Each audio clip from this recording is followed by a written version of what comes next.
A warm welcome to all of you on the other side of the screen. I am the Overly Positive Fanboy, and this is Overly Positive Reviews. I watched a lot of cool stuff in March, so here's an overview of what those were like. Anyway, let's get to it, shall we?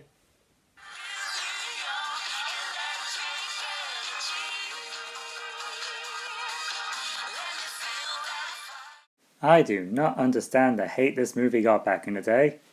I mean, sure, yeah, the second half may be a bit too twisty for its own good, and I know Matthew Vaughn's hyper-stylistic Kingsman style isn't for everyone, but as someone who does greatly enjoy both of the Kingsman movies I've seen, yeah, I had a fun time with this one. Look, the main character's an author and there's a cat prominent in the screen time. Of course I was gonna enjoy this one. Also, I still have that dang Electric Energy song in my head. If you want a great, fun, spy epic, you can't do worse than Argyle.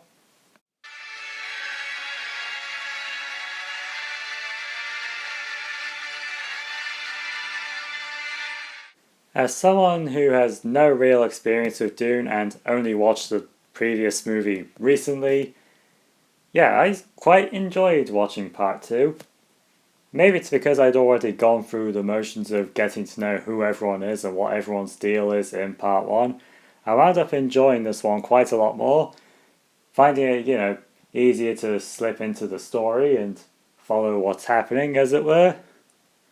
And yeah, all the strengths of part 1 are still on display here.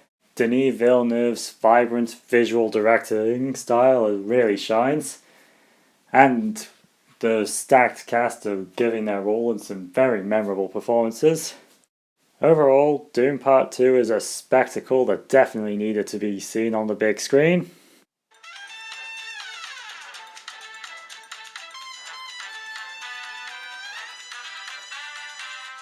Disney Animation Studios is producing their first series, and in collaboration with an African comics company I'd never heard of before. Also, the story involves a robot lizard and child kidnapping rings. While it does end up feeling like a movie that got stretched into 6 episodes, the animation is stunning and the futuristic Nigeria is a very visually interesting city to explore. So yeah, if this kind of thing's in your wheelhouse, then I'd say it's worth checking out. I am happy to join with you today in what will go down in... Oh look, it's history I know absolutely nothing about. Rustin is a very solid watch overall. The cast are giving their all. I do kind of worry that this film could end up getting lost in the shuffle when compared to everything else being covered in this video, and I do think it's a worthwhile watch, especially for those looking to explore the civil rights movement from a different perspective than we normally see in the history books.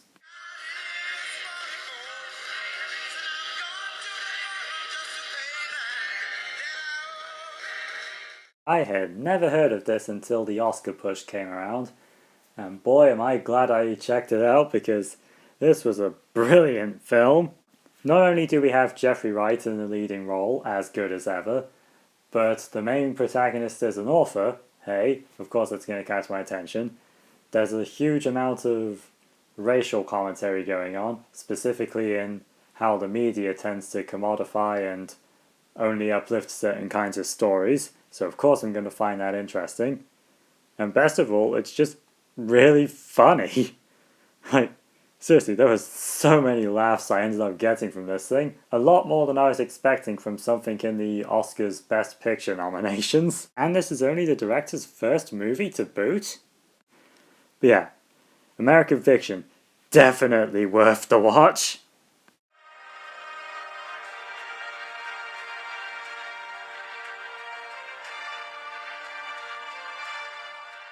To anyone who's ever wanted to watch Millie Bobby Brown suffer in a cave, first, what's wrong with you? Second, Damsel is more than happy to provide. Millie Bobby Brown proves herself perfectly capable of carrying a film all by herself, and the rest of the cast is pretty solid too. The special effects are perfectly fine, very solid CGI work. I don't really know what else to describe here. And overall we got a fairly generic sounding yet still engaging story. And while some things may be easy to guess, there's also quite a few surprises down the line which I did not see coming at all. So yeah, Damsel. It's not the best movie ever, but it's definitely very entertaining and engaging, so it's still worth the watch.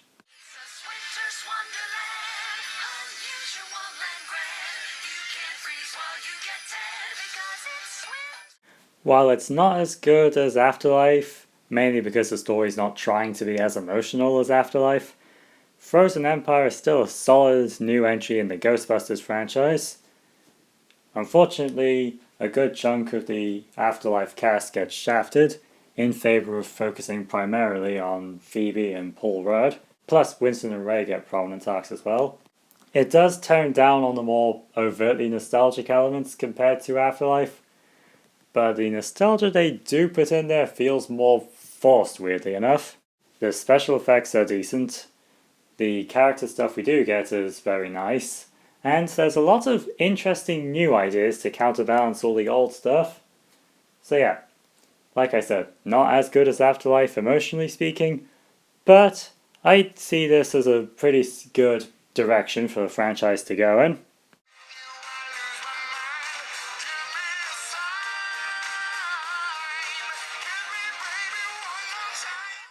Jack Black is back as Poe in a new installment of Kung Fu Panda. He's as engaging and endearing as always. The animation is as stunning as always. The action scene is great and brilliantly choreographed as always. Awkwafina is an entertaining new buddy for Poe to go along with. So why does it feel like there's just not as much heart this time? We've definitely got the weakest villain in the entire series. And it does feel like some of the plot elements are retreading threads from Kung Fu Panda 3 of all things. But hey, this is far from the worst thing DreamWorks has ever produced, and definitely not their worst sequel either. So, if you're a Kung Fu Panda enthusiast, I'd still recommend giving it a watch at some point.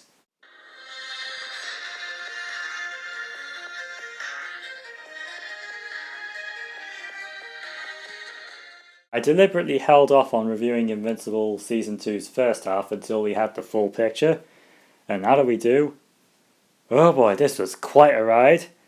The story of Mark Grayson continues to be very solidly engaging, and the setting of Invincible is a very fun superhero world to explore. There's very strong emotional moments throughout the season this time around, and while Angstrom Levy is a big bad isn't as present as the Omni-Man mystery of Season 1, that's because the real connecting thread of the entire season, Mark's personal struggles of whether or not he's like his father or not, oh, that's some good stuff. So yeah, Invincible Season 2, a brilliant continuation of the already phenomenal first season, and it contains moments I will not be forgetting for a long time. Or, to put it in another way, I've been traumatized! that was what I watched in March 2024, and this has been Overly Positive Reviews. Tune in next time, folks, as we all do this again next month, and see what I watched in April.